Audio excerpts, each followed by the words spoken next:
Hi there, today I'm going to show you a way to mobilize your own sacrum, which is the kind of bony butt bone that is at the bottom of your lumbar vertebrae, but kind of between your two glutes, sitting right there. It's about the size of your hand in terms of dimensions. So all you need is a yoga block, and you want to be on a firm surface. So you can have a yoga mat, but don't do this on a bed or a couch because you'll just sink into it. Okay, so you'll lay on your back, and I like to start with the yoga block as flat as it can be. Okay, so you're just going to bridge up and put this right underneath your sacrum, okay? So it's not all the way up on my lumbar spine over here. It's not all the way down on my coccyx, on the tailbone. It's right kind of where your jeans would sit if you're wearing low-rise jeans. Okay, and sometimes this is enough and you can feel it here. Another option is you can try to pull one leg into the chest. That might feel good. You can straighten the other leg out.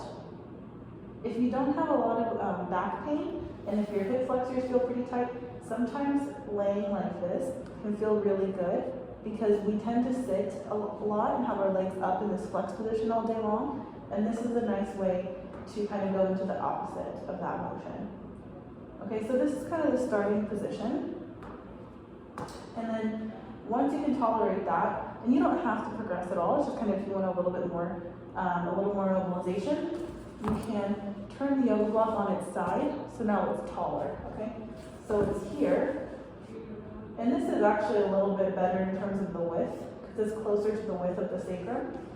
Okay, and again, you can start with your feet flat. You might feel a good mobilization here. You can do the same progression of pulling one knee into the chest. Just be careful though, because this is obviously a little less stable because the surface area is smaller, so you don't want to fall off.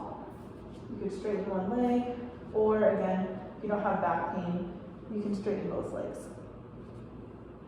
Very few individuals will go all the way to where the block is as high as it can be. There's not a lot of reason to do this. I don't even know if I can get that tall. But if you have a sport that requires you to be very, very flexible in your sacrum, it might be an option, but usually this one or this one will get you where you need to go.